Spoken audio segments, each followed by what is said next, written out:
నమస్తే. నేను మీ జర్నలిస్ట్ వసంత్. ఇప్పుడు తెలంగాణ రాష్ట్ర వ్యాప్తంగా కూడా ఎప్పుడెప్పుడా ఎదురు చూస్తున్న పేద ప్రజలందరూ కూడాను ఇందిరమ్మ ఇల్లు ఎప్పుడు ఇస్తారా అని ఎదురు చూస్తా ఉన్నారు. ఇదే సందర్భంలో ఇందిరమ్మ ఇండ్ల పథకంలో గందరగోళం నెలకొంది.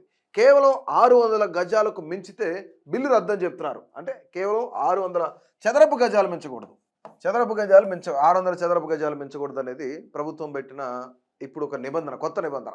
కేసీఆర్ తెలంగాణ ప్రజలను మోసం చేశాడు, నా అక్క చెల్లెమ్మలను మోసం చేశాడు. ఇందిరమ్మ రాజ్యం రాగానే ఇదంతా ఇండ్ల పథకం కింద, ఇందిరమ్మ ఇండ్ల పథకం కింద ప్రతి ఒక్కరికి సొంత ఇంటి కలను నేను నెరవేరుస్తా, మేము నెరవేరుస్తాం అంటూ రేవంత్ రెడ్డితో పాటు ఇప్పుడున్న మంత్రులు ఎవరైతున్నారో వాళ్ళందరూ కూడా వదలగొట్టారు. సరే వీళ్ళు ఏదో ఉద్ధరిస్తారు కదా, వీళ్ళు మన కష్టాలను తీరుస్తారు కదా అని ప్రజలు నమ్మి ఓట్లు వేస్తే ఇంకేముంది, ఇల్లు కట్టుకోవడానికి 5 లక్షలు ఇస్తాడు మన రేవంత్ అన్న అనుకుంటుంటే ఒక్కసారిగా బాంబు పేల్చేశారు మంత్రి పొంగులేటి శ్రీనివాసరెడ్డి. ఇప్పటికే మొదటి విడత ఇండ్ల నిర్మాణం ప్రారంభం కాగా బేస్మెంట్ స్థాయిలో నిర్మించుకునే లబ్ధిదారులకు మొదటి విడత బిల్లు సైతం చెల్లించారు. కానీ ఇక్కడ ప్రభుత్వం తాజాగా తీసుకున్న కొన్ని నిబంధనలు ఏంటంటే ఆ యొక్క నిర్ణయాలతో లబ్ధిదారులను మరింత గందరగోళంలోకి నెట్టిందనమాట.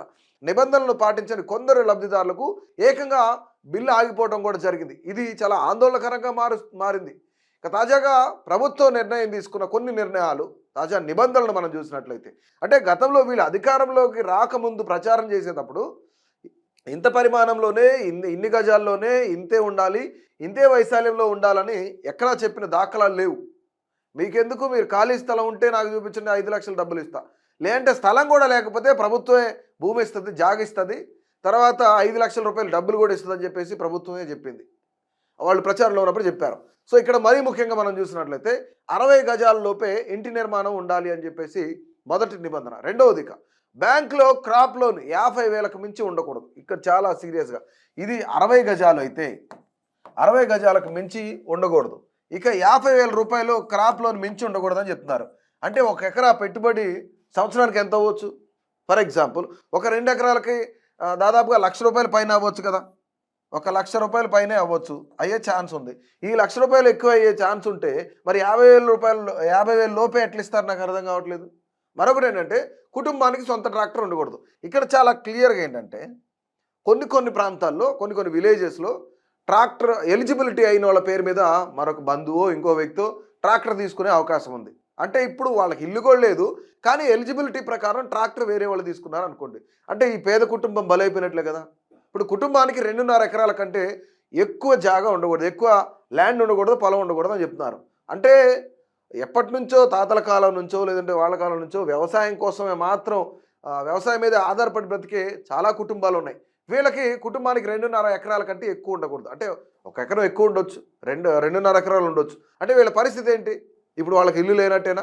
ఇక మరికొన్ని నిబంధనలు మనం చూసినట్లయితే ఇక్కడ లబ్ధిదారుడు విధిగా దారిద్ర్య రేఖకు దిగువన ఉండాలి. అంటే బిలో పవర్టీ లైన్కి దిగువన ఉంటేనే ఈ యొక్క ఇల్లు కుదురుతుంది అని చెప్తున్నారు. రేషన్ కార్డు ఆధారంగా లబ్ధిదారుడిని ఎంపిక చేస్తారు. ఇక లబ్ధిదారుడికి సొంతంగా ఖాళీ స్థలం ఉండాలి, లేదా ప్రభుత్వ స్థలం ఇచ్చి ఉండాలి. గుడిసె గడ్డి, అంటే ఇప్పుడు సొంత స్థలం కొనుక్కోకూడదు. 100 గజాలు 150 గజాలు కొనుక్కునే స్థితిలో ఉన్నప్పుడు కొనుక్కుంటే తప్పేంటి? అక్కడ ప్రభుత్వమే స్థలం ఇచ్చి ఉండాలి అని చెప్తున్నారు.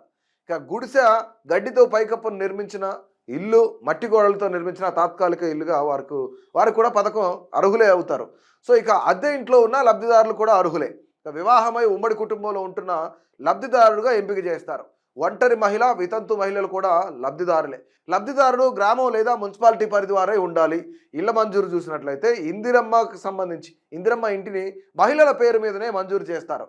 గ్రామ వార్డు సభల్లో ఆమోదం పొందిన తర్వాతే లబ్ధిదారులను కలెక్టర్ ఎంపిక చేస్తారని చెప్తున్నారు. ఇక లబ్ధిదారుల జాబితాను ముందుగా గ్రామ సభల్లో ప్రదర్శించాకనే సమీక్షించి ఆ తర్వాత ఫైనల్ చేస్తారంట. జిల్లా ఇన్ఛార్జి మంత్రిని సంప్రదించి జిల్లా కలెక్టర్ ఇంటిని మంజూరు చేస్తారు. జిల్లాలో కలెక్టర్, గ్రేటర్ హైదరాబాద్లో కమిషనర్ ఎంపిక చేసిన బృందాల లబ్ధిదారుల అర్హులను క్షేత్రస్థాయిలో పరిశీలిస్తారు.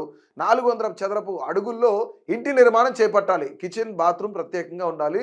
ఇక ఆర్సీసీ రూఫ్తో ఇంటిని నిర్మించాల్సి ఉంటుంది. లబ్ధిదారుల ఎంపిక అనంతరం జాబితాను గ్రామ వార్డుల్లో ప్రదర్శిస్తారు. 600 చదరపు అడుగుల లోపే ఉండాలి అని చెప్తున్నారు. అంటే ఇప్పుడు ఇక్కడ ఉన్నారు రేవంత్ రెడ్డి గారు ఉన్నారు, ఆయన ఇల్లు 600 చదరపు అడుగుల లోపలే ఉందా? పొంగులేటి శ్రీనివాసరెడ్డి గారు కూడా అంతేనా? అసలు ఇవన్నీ మీకెందుకండి? ఇప్పుడు 60 గజాలు మీరు పెడుతున్నారు. ఈ 60 గజాల్లోనే కట్టుకోవాలంటే ఉమ్మడి కుటుంబం ఉంటుంది, ఇంట్లోనే తల్లిదండ్రుని, ఇద్దరు కొడుకులు, వీళ్ళకి పెళ్ళి అయి ఉంటుంది. వీళ్ళంతా ఉమ్మడి కుటుంబమే. వాళ్ళిద్దరికి ఇద్దరిద్దరు పిల్లలు ఉంటారు. అంటే దాదాపుగా 10 మంది ఉంటారు. ఈ 10 మంది 60 గజాల జాగలో ఎట్లా ఇల్లు కట్టుకుంటారు? అందులోనే ఎట్లుంటారు? ఉమ్మడి కుటుంబం. సరే, ఇక్కడ ఒక భార్యాభర్త ఉంటారు. వీళ్ళకి ఇద్దరు పిల్లలు ఉంటారు. సో ఇప్పుడు భర్త ఉన్నప్పుడు ఈ భర్తకి ఇద్దరు తల్లిదండ్రులు కూడా ఉంటారు కదా మరి. సో వీళ్ళిద్దరు ఆరుగురు ఉంటారు. అంటే 60 అడుగులలో 60 గజాల్లో 600 చదరపు గజాల్లో కట్టిన ఇంట్లో ఎట్లా ఉంటారు? ఈ ఆరుగురు ఎలా ఉంటారు అసలు? అంటే ఇప్పుడు మీరు బేస్మెంట్ ప్రకారం ఒక లెవెల్ ప్రకారం బిల్ ఇస్తానండి. Okay, well and good. ఎందుకంటే 5 లక్షలు ఇచ్చారంటే వాళ్ళు దేనికి వెళ్తారు, రకరకాలుగా వెళ్ళే అవకాశాలు ఉంటాయి. ఇక ఒక రోజు 2 రోజులు గట్టి దావత్ చేస్తే 5 లక్షలు అయిపోయే అవకాశం ఉంది. కాబట్టి నిజంగానే బేస్మెంట్ వరకు ఇస్తున్నారు. ఈ బేస్మెంట్ వరకు ఇల్లు ఇచ్చినప్పుడు దానికి ₹1,00,000 ఇవ్వాలి ఫస్ట్. కానీ ఇక్కడ 60 గజాలు లేదు, ఇక్కడ 100 గజాల లోపు ఉంది, మేము క్యాన్సిల్ చేస్తున్నామని చెప్తున్నారు. ఇప్పుడు అంటే ఇప్పుడు నువ్వు ఇస్తానన్న 5 లక్షలు ఏవైతున్నాయో 5 lakhs ఏదైతే ఉందో ఈ 5 lakhs ఇస్తే సరిపోతుంది కదా. వాళ్ళు 100 గజాల్లో కట్టుకోవచ్చు, 200 గజాల్లో కట్టుకోవచ్చు. సో ఎందుకు మరి ఇప్పుడు పాలసీ మేకింగ్ అనేది చాలా చాలా ఇంపార్టెంట్. గతంలో ఇప్పుడు ఒక బ్రాండ్ ఉంది, ఈ బ్రాండ్ పేరేం పెద్దగా రాస్తాం, తెలంగాణ రైజింగ్ అనే బ్రాండ్ రాస్తున్నాం. కానీ దీని కింద conditions apply, terms and conditions అనేవి చాలా చిన్నగా రాస్తున్నాం. ఇప్పుడు ప్రతి ఒక్కరు ఈ బ్రాండే చూస్తారు కదా. సో ఇట్లనే ఉంది వీళ్ళ పరిస్థితి. రేవంత్ రెడ్డి కానీ, పొంగులేటి కానీ, లేదంటే బట్టి విక్రమార్క కానీ, వీళ్ళందరూ బట్టి విక్రమార్క, ఎస్పెషల్లీ బట్టి విక్రమార్క రేవంత్ రెడ్డి పాదయాత్ర చేసే రోజు ఈ బ్రాండ్ పేరే చెప్పారు, ఇది మాత్రమే చెప్పారు, ఈ బ్రాండ్ పేరు మాత్రమే చెప్పారు. కానీ ఇక్కడున్న టర్మ్స్ అండ్ కండిషన్స్ చెప్పలేదు. అంటే 60 గజాలలో ఎంతమంది ఉండొచ్చు? ఒక చిన్న కుటుంబం మాత్రమే ఉండొచ్చు. కానీ ఉమ్మడి కుటుంబం పరిస్థితి ఏంటి? ఇప్పుడు తల్లిదండ్రులు బతుకుంటే తల్లిదండ్రులు రోడ్డు మీద పడేయమంటారా? ఇక చూస్తే మొదటి విడతలో భాగంగా ప్రభుత్వం రాష్ట్ర వ్యాప్తంగా 70,122 ఇందిరమ్మ ఇండ్లను మంజూరు చేసింది. ఎంత? ఇక్కడ చూసినట్లయితే 70,122 ఇందిరమ్మ ఇండ్లను ప్రభుత్వం మంజూరు చేసింది. దీనికి సంబంధించి ఇప్పుడు ఇక్కడ ప్రభుత్వం నుంచి అనుమతి పొందిన 2,830 మంది లబ్ధిదారులు పునాది వరకు తమ ఇండ్ల నిర్మాణాలు పూర్తి చేశారు. ఇక్కడ చాలా క్లియర్గా తెలుసుకోవాలి. ఇక్కడ అనుమతి ఇచ్చిందేమో 70,122, కానీ పునాదిని పూర్తి చేసిన వాళ్ళు 2,830. అంటే ఇక్కడ అనుమతులు ఇచ్చింది ఎంతమందికి, పూర్తి చేసింది ఎంతమందికి? అంటే వీళ్ళంతా దారిద్ర్య రేఖకి దిగువన ఉన్న వాళ్ళే కదా. అంటే వీళ్ళంతా ఒకవేళ నిజంగా ఇందులో కూడా కొంతమంది 100 గజాల్లో కట్టుకునే వాళ్ళు కూడా ఉంటారు. అంటే ఇల్లు అనేది ఒకేసారి కట్టుకుంటారు కాబట్టి అప్పు చేసైనా సరే ఒక 40 గజాలు లేదంటే ఒక సెంటు ఇంకో సెంటు భూమి యాడ్ చేసి కట్టుకుందాం, ప్రభుత్వం ఎలాగో ఇస్తుంది కదా అని చెప్పేసి ఆలోచించి కట్టుకునే వాళ్ళు చాలామంది ఉన్నారు. ఈరోజు వాళ్ళందరికీ బిల్లులు ఆపేసిన పరిస్థితి. తాజాగా ఇందిరమ్మ ఇళ్ల పథకంలో భాగంగా లబ్ధిదారులు 400 నుంచి 600 చదరపు అడుగుల్లోనే ఇల్లు కట్టుకోవాలి అని చెప్పేసి ఇక్కడ చాలా ప్రధానమైన సూచన ప్రభుత్వం చెప్తా ఉంది. ప్రధానమైన సూచన ఏంటంటే ఇక్కడ 400 చదరపు అడుగుల నుంచి 600 చదరపు అడుగుల్లోనే ఇల్లు కట్టుకోవాలి అనేది ప్రభుత్వం చెప్తుంది.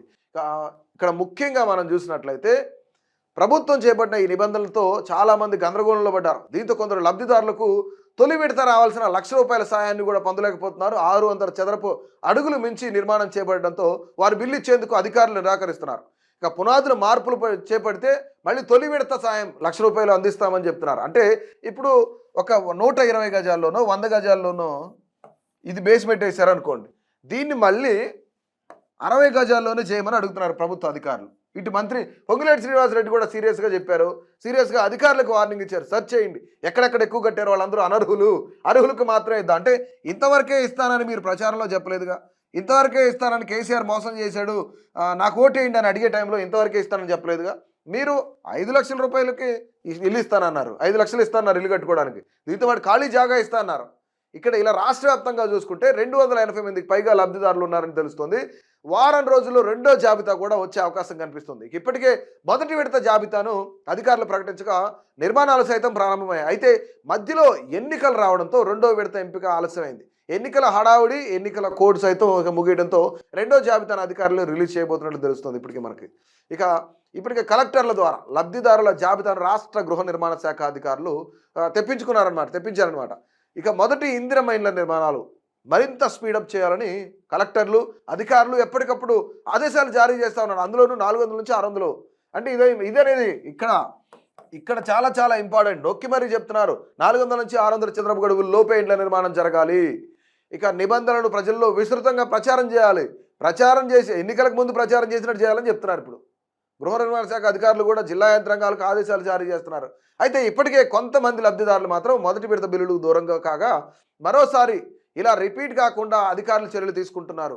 రాష్ట్ర వ్యాప్తంగా ఇందిరమ్మ ఇళ్ల కోసం ఎంతమంది ఇక్కడ దరఖాస్తు చేశారనేది మనం ఒకసారి చూసినట్లయితే రాష్ట్ర వ్యాప్తంగా చాలామంది సొంత ఇంటి కల నెరవేర్చుకోవడానికి ప్రజలందరూ కూడా ఎదురు చూస్తున్నారు.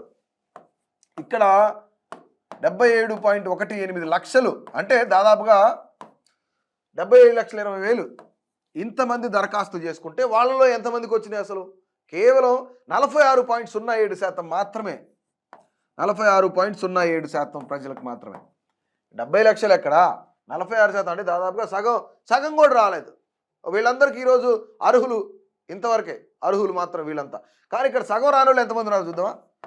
53.3%గా ఉన్నారు. అక్కడ 53.3%గా ఉన్న దరఖాస్తులు వీళ్ళంతా అనర్హులే, వీళ్ళు మాత్రమే అర్హులు. అంటే వీళ్ళు తెలంగాణలో ఉన్నవాళ్ళు కాదా, తెలంగాణ ప్రజలు కాదా, తెలంగాణ సమాజంలో బ్రతుకుతున్న ప్రజలు కాదా, వీళ్ళకి మాత్రమే ఎందుకు ఇవ్వాలి? నిజంగానే సరే గవర్నమెంట్ అప్పుల్లో ఉంది, కొన్ని నియమ నిబంధనలు ఉండాలి, వెళ్ళండి కొట్టు. కాకపోతే ఇప్పుడు వీళ్ళంతా 100 గజాల్లో కొట్టుకుంటారు. నీకు వచ్చిన ప్రాబ్లం ఏంటి? నువ్వు ఇస్తానన్న 5 లక్షల రూపాయలు మాత్రమే ఇవ్వాలి కదా. సో దీనిపై అధికారులు కూడా వినియోగించే మార్గదర్శకాలు, స్థల వివరాలు, వీటన్నిటి స్థితిగతులు ఏంటి, మరి ఆదాయ ప్రమాణాలు కీలకంగా తీసుకుంటున్నారు. ఆదాయ ప్రమాణాలు కీలకంగా తీసుకుంటే 50,000 రూపాయల క్రాప్ లోన్ అనేది చాలా దారుణం ఇది. ఎందుకంటే ఒక 2 ఎకరాలు జాగా ఉన్నవాళ్ళు, 2 ఎకరాలు వ్యవసాయం చేసే రైతు, సంవత్సరానికి 2 పంటలు పండించే రైతు, లేదంటే ఇప్పుడు ఒక సంవత్సరం పంట నష్టపోతారు, వరదలు వచ్చో వర్షాలు వచ్చో పంట పండుకో నష్టపోతారు. 50,000 ఫస్ట్ లోన్ తీసుకున్నాడు. సో ఆ నష్టాన్ని పూడ్చుకోవడానికి మరొక 50,000 తీసుకుంటాడు మళ్ళీ ఒక పంట వేద్దామని.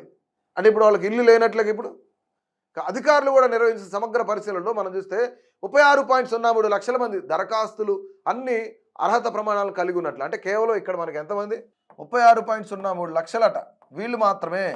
అంటే 77 లక్షలు దరఖాస్తులు పెట్టుకుంటే 77,18,000 దరఖాస్తులు పెట్టుకుంటే 36,03,000 మందికి మాత్రమే గృహ నిర్మాణాలు చేపడతామని చెప్తున్నారు. ఇక మిగిలిన 41,15,000 మంది ఎవరైతున్నారో ఇంకా ఇక్కడ మిగిలిన వాళ్ళు ఎంతమంది ఉన్నారు? 41.15 లక్షల మంది.